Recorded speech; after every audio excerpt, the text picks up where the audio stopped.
Hi, I'm Sam Aronow, covering Israeli elections for the Avocado. In the previous episode, we talked about national defense and how it's usually the main issue guiding Israeli voters. This election may be the exception, because the main issue seems to be not national defense or the economy or the role of religion, but first and foremost the Prime Minister himself, Benjamin Netanyahu. Now originally I wanted to do a whole recap on Netanyahu's life and political philosophy, but it was as long as the national defense video. So instead, what we're going to do is talk about scandal. In fact, I'm going to take a page from Legal and Lost Plane. The name of the game here is corruption. Throughout this video, I'm going to use terms like bribery, fraud, and breach of trust. Breach of trust generally amounts to corruption, the use of public office for personal gain or for the personal gain of other people in your sphere of influence. Over the past few decades, political corruption has become endemic, mostly as the country has become wealthier and as wealth inequality has risen, creating an entire class of people who are able to bribe politicians. And there are several cases involving multiple members of the administration and the Prime Minister himself and members of the Prime Minister's family. So we're going to give a general overview.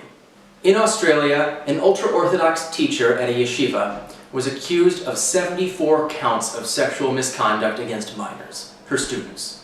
Since then, she has fled to Israel, and Deputy Health Minister Yaakov Litzman of the United Torah Judaism Party has threatened health officials to protect her from extradition by claiming that she is mentally unfit to be extradited.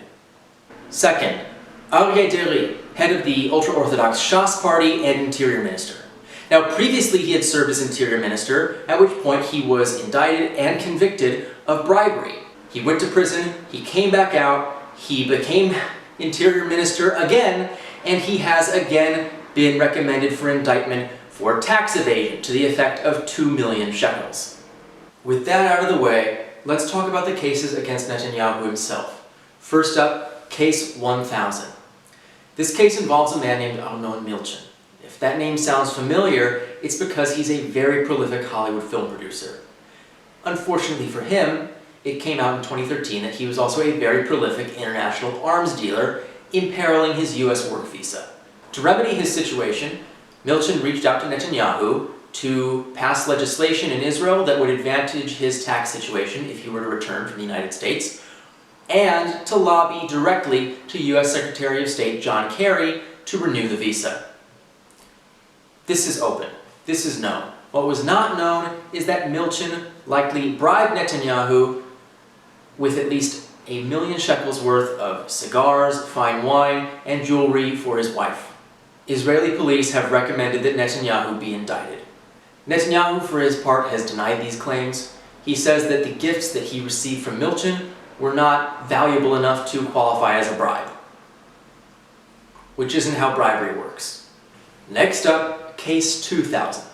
This involves another Arnon Moses, owner of Israel's main newspaper, Yediot Ahronot. This also involves another familiar name, Sheldon Adelson, Las Vegas casino magnate, major supporter of Trump, of Netanyahu, major influence in moving Israeli politics to the right.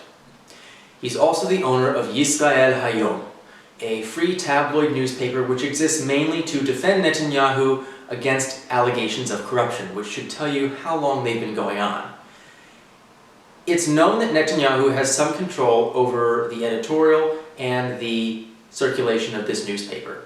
Netanyahu attempted to use Yisrael Hayom as leverage by calling up Moses and saying that if Yediot Ahronot gave him more favorable news coverage, he would pass legislation that would limit the circulation of Yisrael Hayom. This is not in question because Moses recorded the conversation and released it to the police and the media.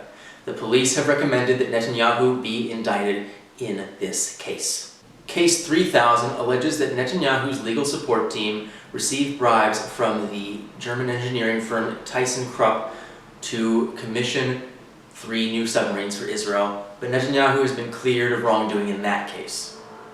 Case 4000, also known as the Bezek-Wallah affair, is another story involving media coverage. Bezek is a major telecommunications monopoly in Israel, and its CEO allegedly approached Netanyahu offering more favorable coverage in Bezek's TV stations, Wallah, in exchange for Netanyahu's approval of a corporate merger between Bezek and the cinema monopoly, yes.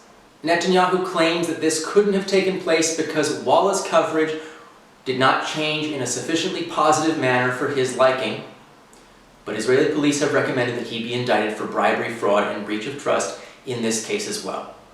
Now, the current Attorney General, Avichai Mandelblit, has not made a final decision whether to indict. And this is why Netanyahu has called elections. He believes that as long as there is an election in place, Mandelblit will not indict, because it would come off as an interference in the political process.